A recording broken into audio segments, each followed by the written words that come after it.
Est-ce que je peux savoir si je suis enceinte avec un test d'ovulation? C'est ce qu'on va voir dans cette vidéo. Il y a des femmes qui, le jour où elles découvrent qu'elles sont enceintes, vont avoir un positif à la fois sur leur test d'ovulation, mais aussi sur leur test de grossesse. Du coup, si vous avez que des tests d'ovulation sous la main, je comprends que vous vous demandiez, mais du coup, je peux m'en servir pour savoir si je suis enceinte? Alors, la réponse c'est oui, mais. Et le mais est important. En soi, ces deux tests, ils ne vont pas chercher la même chose, ils ne vont pas repérer la même hormone. Le test d'ovulation, il va chercher la LH dans votre urine. Ça, c'est l'hormone qui va permettre au follicule de libérer l'ovule, donc vous allez la produire proche de votre ovulation. Le test de grossesse, lui, il va rechercher la bêta-HCG, et ça, c'est l'hormone de grossesse que vous allez commencer à produire une fois que l'implantation a eu lieu. Donc, si on schématise grossièrement, le test d'ovulation, il devrait être positif lors de l'ovulation, donc au milieu de votre cycle, si on part sur un cycle type de 28-30 jours, et ensuite, du coup, être négatif le reste du temps. Et le test de grossesse, si vous êtes enceinte, il devrait être négatif sur tout le cycle et commencer à foncer les quelques jours avant la date prévue de vos règles au plus tôt. Donc concrètement, ils ne sont pas censés être positifs au même moment. Mais pourtant, parfois, les tests d'ovulation, ils arrivent à détecter une grossesse. Alors, comment c'est possible? Eh bien, si vous voulez, la LH et la bêta-HCG, elles ont une structure chimique assez similaire. Au niveau moléculaire, elles sont très proches l'une de l'autre, ce sont toutes les deux des glycoprotéines. Et c'est pour ça que le test d'ovulation, il pourrait indiquer un positif en fin de cycle quand il repère l'hormone de grossesse parce qu'il pourrait confondre. Donc dans les faits, c'est possible que votre test d'ovulation, il n'arrive pas à faire la différence entre la LH et la bêta-HCG et donc qu'il arrive à détecter votre grossesse. Pour autant, ce n'est pas fiable à 100%,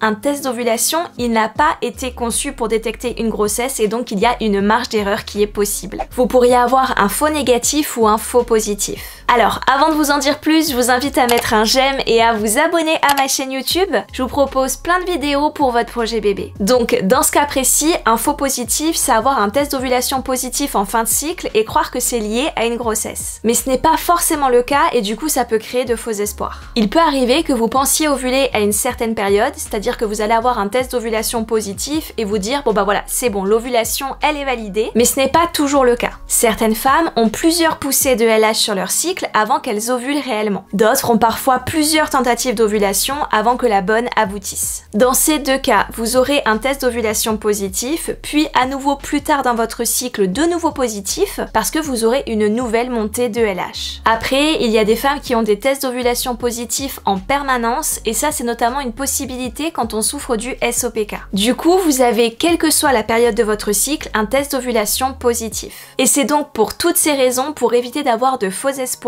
que je vous conseille de faire des tests régulièrement sur votre cycle. D'observer qu'au début vous avez bien des négatifs, puis que le test devient progressivement positif, puis redevient et reste négatif. Et même pour aller plus loin et pour confirmer votre ovulation, je vous conseille d'observer votre glaire cervicale et de prendre votre température. Comme ça, vous saurez pour sûr à 100% si vous avez ovulé et quand vous avez ovulé. Et du coup, si votre test d'ovulation redevient positif en fin de cycle, alors ça pourrait en effet être lié à une grossesse. Autre cas de figure, le faux négatif. Dans ce cas, vous êtes bel et bien enceinte, mais votre test d'ovulation, il ne repère pas la bêta-HCG et donc il reste négatif.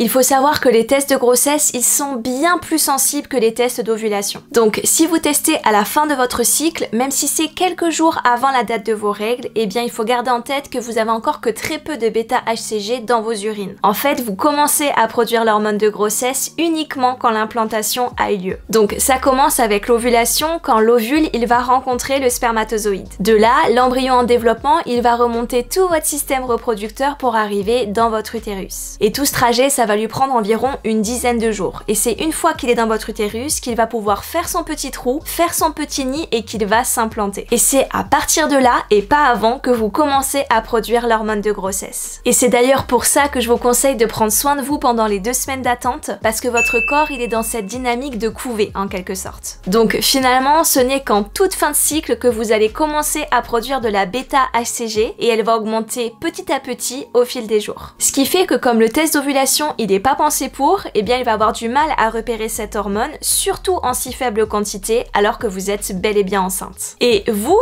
allez penser que c'est fichu alors que non, ça a marché. Donc en soi les tests d'ovulation ils peuvent détecter une grossesse mais c'est pas le moyen le plus fiable de savoir si vous êtes enceinte. préférez plutôt faire un test adapté et donc un test de grossesse. Et pour savoir quand commencer à tester, je vous conseille de regarder cette autre vidéo. Avant de partir, n'oubliez pas de vous abonner à ma chaîne YouTube, ça m'encourage à vous créer encore plus de contenu comme celui-ci. Je vous envoie toutes mes plus belles ondes et je vous dis à très bientôt.